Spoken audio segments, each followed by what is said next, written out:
Dans le prochain épisode de Un si grand soleil. Tandis que Jade prend la fuite, Sophia surprend Élise et Fanny.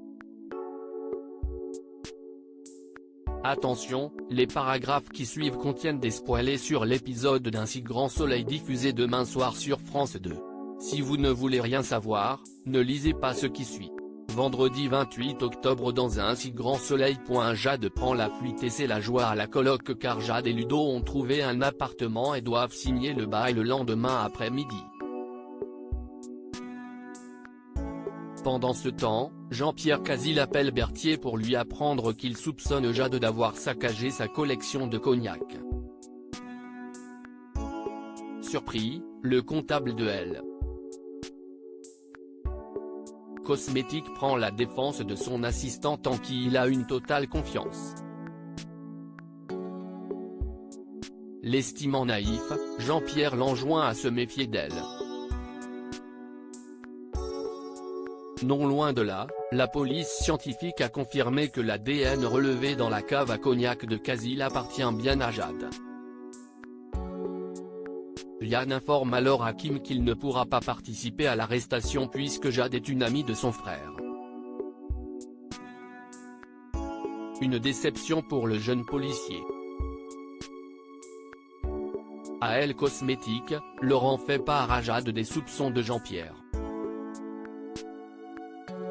Tandis qu'elle est sur le point de lui révéler ce qu'il s'est réellement passé ce jour-là, Berthier reçoit un appel du Standard qui le prévient que la police est à l'accueil pour la voir.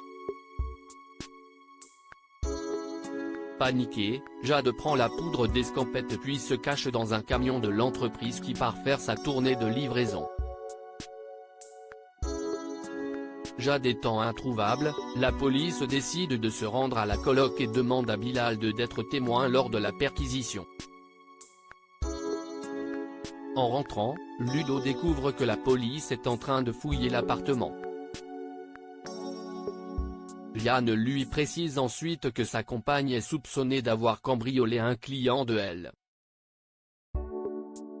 Cosmétique. Un coup dur pour le soigneur qui pensait que Jade voulait se ranger et avoir une vie normale. Plus tard, il reçoit un appel de Jade. Les larmes aux yeux, elle essaie de lui raconter ce qu'il s'est passé mais Ludo lui reproche d'avoir menti mais surtout tout gâché. Sophia surprend Élise et Fanny au commissariat. Anthony est une fois de plus interrogé par la police.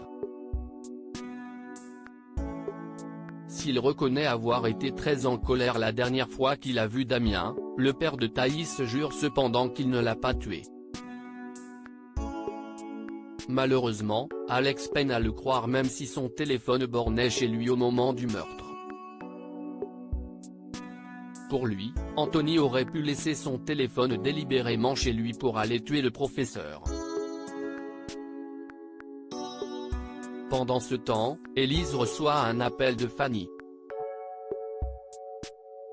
Après lui avoir donné quelques nouvelles de l'enquête en cours, la policière lui apprend qu'elle a quitté Sophia.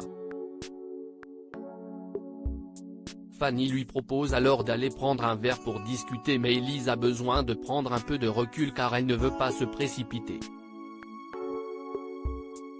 Compréhensive, Fanny regrette néanmoins qu'elle ne se soit pas rencontrée dans d'autres circonstances.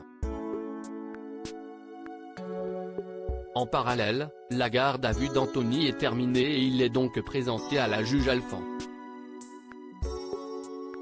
Comme il y a de fortes présomptions contre lui, Cécile le place sous statut de témoin assisté.